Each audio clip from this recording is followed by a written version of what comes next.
Absolutely, and it's an absolute pleasure to be back in Jeju. I always enjoy the forum. My name is Patrick McEachern. I'm a Public Policy Fellow at the Wilson Center in Washington, D.C. I'm also Council on Foreign Relations International Affairs Fellow. I think right now we're at the very beginning of a process, and I think realizing a denuclearized Korean peninsula will be critically important to building an effective multilateral security arrangement in the region. And so we have a long process ahead of ourselves that was just started in Singapore, starting with the United States and North Korea, of course with the critical input of our South Korean ally. So as that process progresses, I think we'll see, if it's successful, a natural sense of additional cooperation between the great powers, similar to what we saw with the six-party talks.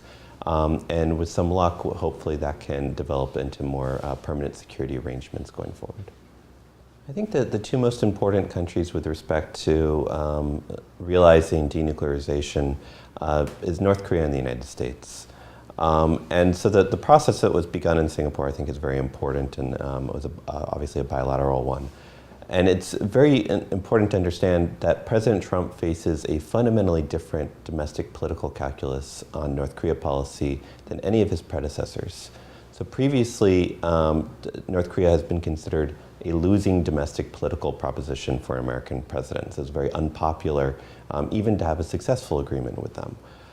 President Trump, by contrast, now has over 70% of Americans supporting the idea of diplomacy with North Koreans, even though most think that it is not likely to succeed.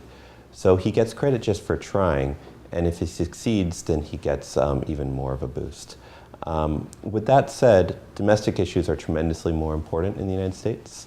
Polling also shows that while North Korea is the most watched and most important foreign policy issue that Americans are following right now, it's about 15th or 16th in line amongst all issues.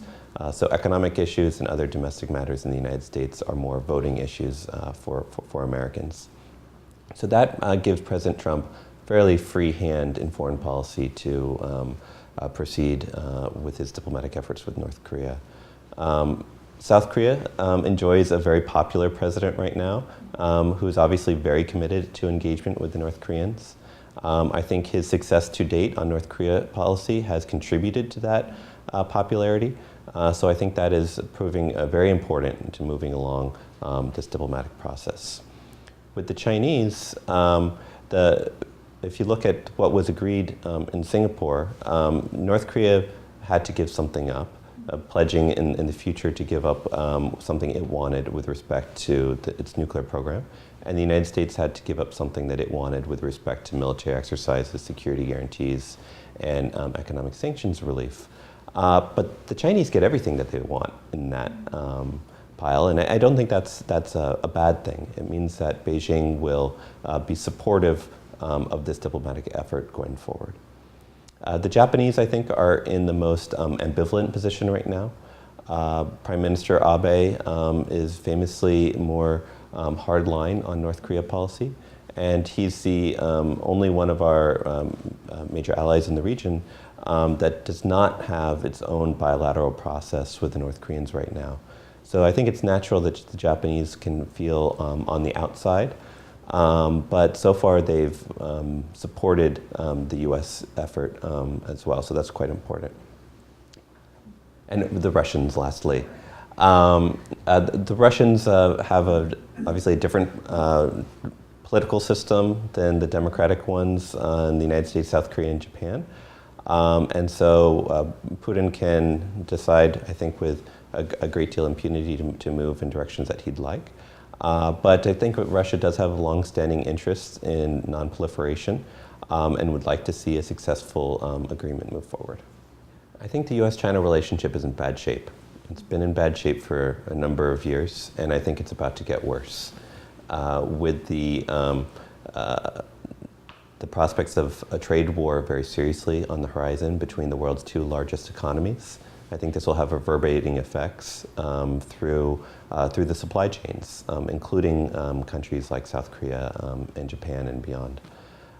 So I think that this is quite troubling, and it's certainly not beneficial for trying to build cooperation and stability throughout the region when the two largest economies, and I think it's fair to say the two most powerful countries, operate in the Asia-Pacific region are at loggerheads. With respect to the Belt and Road Initiative and the Indo-Pacific Strategy, I think that the Indo-Pacific Strategy is an attempted response to the Belt and Road Initiative. But I think it's an inadequate response. I think it was a great mistake that the United States decided to withdraw from the Trans-Pacific Partnership that has ceded a great deal of ground to the Chinese in economic and strategic affairs to exercise greater leverage throughout the region. I think the Indo-Pacific Strategy is a very vague vision at this point to try to respond to China, but China is coming with very substantial resources and the United States is not. So I'm unfortunately not very optimistic on this score for right now. I think the Jeju Forum is a wonderful conference. I always look forward to getting the opportunity to come here. It's a genuine dialogue that's cross-cutting across a variety of issue areas. And people come to Jeju and they stay and they listen to each other's conference presentations and have serious conversations and don't run back to their offices like often happens when you have a conference in the capitals. So this, I think, is a wonderful opportunity. I hope it continues for a long time, and it's a pleasure to be a part of it. I think think tanks provide important longer-term vision and opportunity to think through new policy ideas that oftentimes governments simply are unable to do. Governments have to focus so much on the here and now, the daily operations, that it can be very difficult to think longer term and to really develop the ideas for over the horizon. So I think think tanks have an opportunity, but really also a responsibility to provide that sort of public service. It's an absolute pleasure to be here. Thank you for all of your wonderful hospitality. I look forward to coming back in the future.